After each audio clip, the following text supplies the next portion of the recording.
What's going on, everybody? Tuesday, August the 12th, 2025. It's about 9:40. I'm on my way to go see a customer. I like driving and talking and leaving these little bits of wisdom because as I drive, especially when I'm by myself, I get a lot of clarity. Many times I'm with my wife or with my daughter and I have to engage in conversation, but there's nothing like driving by yourself and really getting an understanding of who you are in your alone time. If you're a person that always has to, be with somebody or have an entourage or, people always engaging with you, you may want to take a self-evaluation and really understand who you are in those alone times when it's quiet, when it's just you and God. And yes, I said when it's just you and God. I believe God. I've had a couple people, associates of mine that are atheists, that they always say, well, I just can't believe that. I can't adopt that ideology. I wish that I could, but I just can't adopt that ideology because science proves otherwise.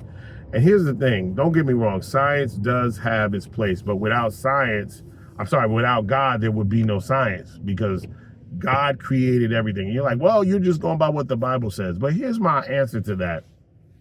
The one thing that I do know to be true is that I am a soul and a spirit in a body, right?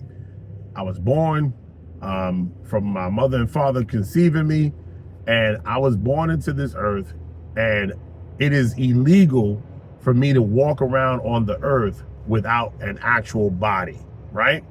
And when my time is up, when I take my last breath, my soul goes somewhere. And the reason why I say that is because that's the reason why we have funerals when people die. When somebody dies, right, their soul leaves their body. And people always say, well, I always ask people, like when they lose a loved one, like when you lose your wife or a kid or something like that, I'll say, well, why do people cry at funerals? Well, the reason why they cry at funerals is because the soul, the essence of that person and who they were is no longer in that body. So the body is still here. You can hug a dead body, right? You can kiss a dead body. You're going to end up putting a dead body in the ground or burning it up or whatever. But the essence of who that person was is not here. So where does it go, right? It goes somewhere. And you have to ask yourself that question as a man. As you live life long, and where I'm at 51 years old, I probably don't have another 51 years on the earth, right? However, while I'm here, I'm cognizant of where I want to go, right? You don't just want to be here to be here. Life is way more than just going to school, going to college, getting a job, getting married, having kids. Life is more than that. And so the speck of time that we are on the earth, let's say you live 70 years, which is gracious, right? Let's say you live 70 years. That can't be the end all be all. So I'll give you an example. My mom has been deceased for 26 years. My dad has been deceased for about 20. You think that just because their spirit left their body that they don't love me as much as I love them on this side of heaven?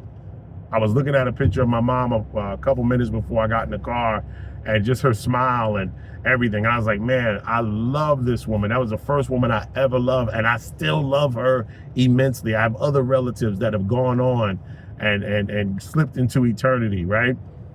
But my thing is this, they love me too. They love me too, even though they're not here on this earth in that body.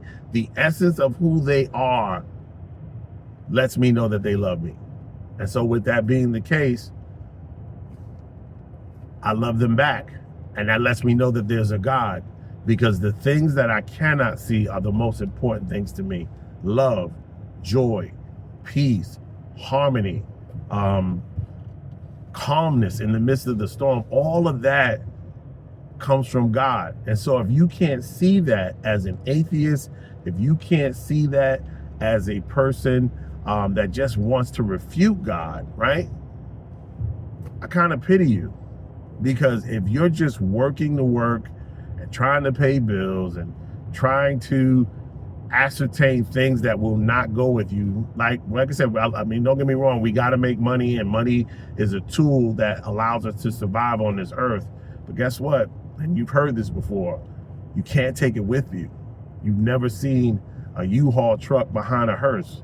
Whatever you leave here is here, and whatever is destined for you there is there. You just gotta believe.